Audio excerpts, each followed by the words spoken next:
ये सवाल बहुत ही ज़्यादा इजी होने वाला है, बट स्टिल ज़्यादातर जो ये एस्पिरेंट्स इसको गलत सॉल्व करेंगे। अब तुम्हें लग रहा होगा कि मैं ये बात व्यूज़ के लिए बोल रहा हूँ जिससे तुम वीडियो को आगे तक देखो, बट ऐसा बिल्कुल भी नहीं है। स्टैटिस्टिकली ऐसा देखा गया है कि 99% बच्चे इस सवाल को गलत सॉल्व करते हैं, इवन दो ये एक बहुत ही ज़्यादा बेसिक प्रिंसिपल पर बेस्ड है। मतलब समझ रहे हो, बेसिक का भी बेसिक प्रिंसिपल, जो एक चैप्टर का जो पहला चैप्टर का जो लेक्चर होता है, पहले लेक्चर में जो पहले 15 मिनट में बात बताई होती है, उस पर बेस्ड ये सवाल है। अगर मेरी बात पे भरोसा नहीं है तो भाई सवाल को देख लो और ट्राई करके देखो पहले। बट एक रूल अप्लाई करना कि इस सवाल को तुम्हें 2 से 3 मिनट, है ना, इससे ज़्यादा नहीं देने, वरना तुम ऐसे 2-3 घंटे देने लग जाओगे।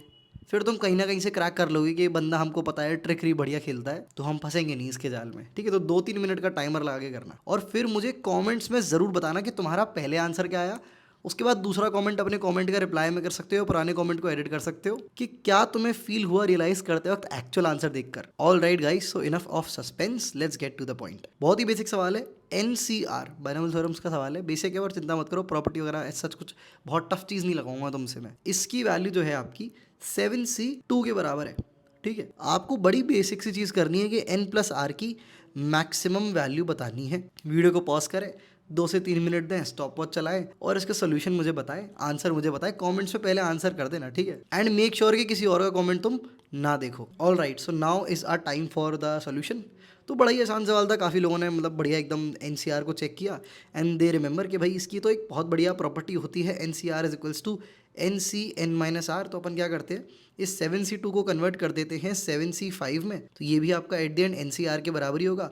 और यहाँ पर हमारी n+r की मैक्सिमम वैल्यू निकल के क्या आ गई, 7+5 that is equal to 12। Even though हमारे इस केस में इसकी मैक्सिमम वैल्यू या फिर वैल्यू जो है 9 के बराबर आ रही थी, और हमारे इस केस में वैल्यू 12 के बराबर आ गई, तो 99% जो ये एस्पिरेंट्स इस 12 को टिक कर देते हैं और आगे बढ़ जाते हैं। But there are very very few smart ones जो थोड़ा और आगे सोचते हैं। क्या तुम वो थे? तो कमेंट्स में जरूर बताना। तो भाई ट्रिकरी देखो, बड़ी प्यारी ट्रिकरी है इस सवाल में। 7c2 इसको मैं NCR के बराबर लिख सकता हूँ। छोटी सी चीज़ मुझे पता होनी चाहिए कि मेरा NC1 की जो वैल्यू है वो n के बराबर होती है। जिसको याद नहीं है डायरेक्ट यार एक्सपैंड कर लो, n divided by n-1 multiplied by 1, तो ये तो 1 ही हो गया, और ये n/n-1 n के बराबर होता है। तो बड़ी बेसिक सी चीज़ें याद होनी चाहिए, ठीक है, कई बार अप्लाई हो जाती है। अब यहाँ पर बड़े ध्यान से ऑब्जर्व करना, शौक लगने वाला है बहुत बड़ा, मतलब मज़ा ही आ जाएगा, समझ आ जाएगा कि भाई मैथ्स की जो ट्रिकरी होती है, मतलब बेसिक सी चीज़ पे से भी अच्छा सवाल पूछा जा सकता है। तो ये आपका एक्चुअली में ये जो 7c2 नाम का जो एक्सप्रेशन है, ये ऐसे लिखा जा सकता है, 7c2 एक बड़ा सी और नीचे 1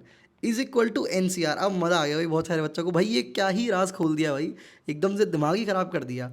मतलब बहुत सारे लोग मुझे पता फील कर पा रहे हो, बिकॉज मैं वो बच्चा था जो ये पार्ट नहीं सोच पाया था, और मैं बहुत सारे बच्चों को ऑन द स्पॉट ये सवाल देता हूँ तो वो ये नहीं सोच पाते हैं। बहुत रेयरली कोई बच्चा होता है सोच पाता है जो, ठीक है। तो 7c2 c1 लिख सकते हैं। तो अब देखो इस केस में n क्या हो जाएगा, 7c2, r हो जाएगा 1, तो इसकी जो फाइनल वैल्यू है n+r की वो क्या हो जाएगी, 7c2 + 1, ठीक है, ये n+r की होगी। बट अभी भी गलत है, बताओ भाई, ट्विस्ट पे ट्विस्ट, ट्विस्ट पे ट्विस्ट। तो जो आप पहले प्रॉपर्टी लगा रहे थे वो प्रॉपर्टी अब लगानी है आपको।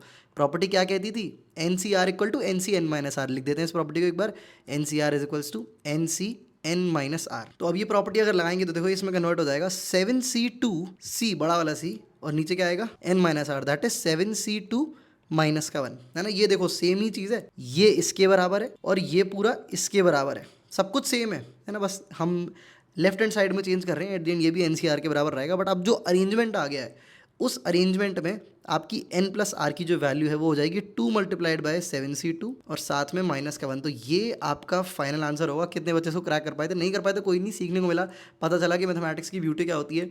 इस तरह के बहुत सारे क्वेश्चंस और भी कंसेप्चुअली डीप क्वेश्चंस हम अपने SO60 नाम के कोर्स में डिस्कस करते हैं, और जिस जिस तरह से जेई एडवांस तुम्हारी प्रिपरेशन पे वार कर सकता है उसके लिए तुम्हें ट्रेन करते हैं। So this is one problem solving program that every JEE aspirant should join. बहुत सारे बच्चे ऑलरेडी डेली बेसिस पे एनरोल कर रहे हैं, इंप्रूव कर रहे हैं।